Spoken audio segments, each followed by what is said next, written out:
Bom dia a todos. Hoje, sábado, dia 27 de agosto de 2022, 21ª semana do Tempo Comum. O Evangelho é São Mateus, capítulo 25, versículo de 14 a 30. Festa de Santa Mônica, mãe de Santo Agostinho.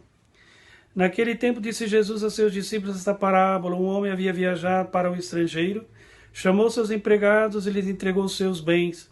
A um deu 5 talentos, a outro deu 2 e a um terceiro 1, a cada qual de acordo com sua capacidade. Em seguida viajou. O empregado que havia recebido 5 talentos saiu logo, trabalhou com eles e lucrou outros 5. Do mesmo modo, aquele que havia recebido 2 lucrou outros 2. Mas aquele que havia recebido um só cavou um buraco na terra e escondeu o dinheiro de seu patrão. Depois de muito tempo, o patrão voltou e foi acertar contas com os empregados. O empregado que havia recebido 5 talentos entregou-lhes mais 5, dizendo: Senhor, tu me entregaste 5 talentos, aqui estão mais 5 que lucrei. O patrão lhe disse: Muito bem, servo bom e fiel. Como foste fiel na administração de tão pouco, eu te confiarei muito mais.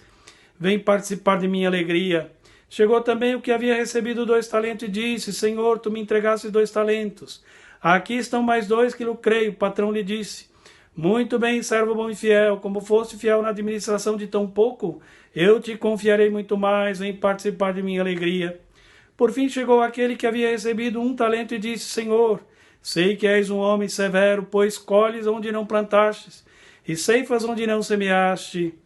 Por isso fiquei com medo e escondi teu talento no chão, aqui tens o que te pertence. O patrão lhe respondeu: Servo mau e preguiçoso, tu sabias que eu colho onde não plantei, que ceifo onde não semeei? Então devias ter depositado o meu dinheiro no banco, para que ao voltar eu recebesse com juro o que me pertence. Em seguida o patrão ordenou: Tirai dele o talento e dai àquele que tem 10, porque a todo aquele que tem será dado mais e terá em abundância, mas aquele que não tem, até o que lhe tem será tirado. Quanto a este servo inútil, jogai lá fora na escuridão, ali haverá choro e ranger de dentes. Olha só, aqui temos a parábola dos 3 servos, certamente para fechar a semana. Diz o texto que para esses 3 servos o Senhor confiou uma certa parte de seus bens, uma soma em dinheiro, melhor dizendo. Com certeza a parábola serve para ilustrar 2 tipos de discípulos bem diferentes um do outro, com a relação aos dons recebidos de Deus.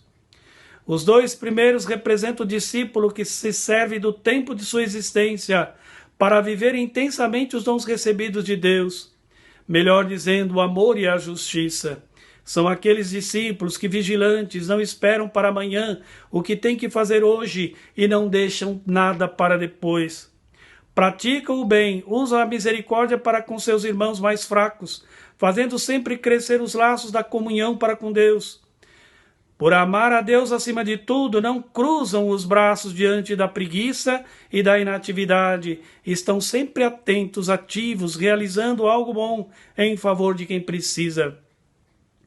O terceiro servo, medroso, preguiçoso, ocioso, tem uma conduta contrária àquela dos 2 primeiros corajosos, destemidos, ativos e operosos. Seu modo de agir se compara ao discípulo que, embora não faça nada de errado, é incapaz de um gesto de solidariedade, ou até mesmo de jogar-se de corpo e alma na prática do bem, da justiça e da caridade, porque é medroso. Esse tipo de discípulo se compara àquelas 5 virgens imprudentes da parábola de ontem.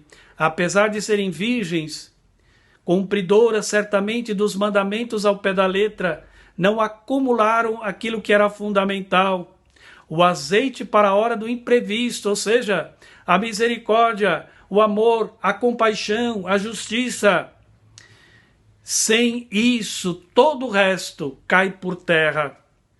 Vivendo uma vida mesquinha, medíocre, sem relevância, tais discípulos vegetam espiritualmente. Estão sempre distantes dos grandes desafios pelos quais passam a humanidade, especialmente dos pobres e sofredores desta terra. E são pessoas de bem, viu? Mas sem compromisso algum. E o pior de tudo isso, pensam que realizando um punhado de normas e prescrições, isso já seja o suficiente para colocá-los no céu. E ainda para colocá-los em dia com as exigências do reino. Vaidade das vaidades. O castigo aplicado a esse servo inútil não deixa margem para dúvidas. É hora de agir e rápido. Para aqueles que são ativos e comprometidos, vale repetir a bonita expressão: servo bom e fiel, vem participar de minha alegria. Hoje, festa de Santa Mônica, que durante muitos anos de sua vida viveu entre lágrimas e preces, pedindo a Deus pela conversão de seu filho Agostinho. Pôde se alegrar com isso. Ele se converteu, tornou-se um grande cristão. Depois, padre, bispo, doutor da igreja, filósofo e teólogo da fé. Olha só. Então vamos pedir a Santa Mônica que interceda por todos nós. Ela que teve realmente a sua vida moldada pela simplicidade, pela oração e pela esperança em Deus. Que isso também aconteça com cada um de nós. A bênção do Deus Todo-Poderoso, Pai, Filho e Espírito Santo, que desça sobre vós, permaneça sempre. Amém. Tenha a todos um bom dia e fiquem com Deus.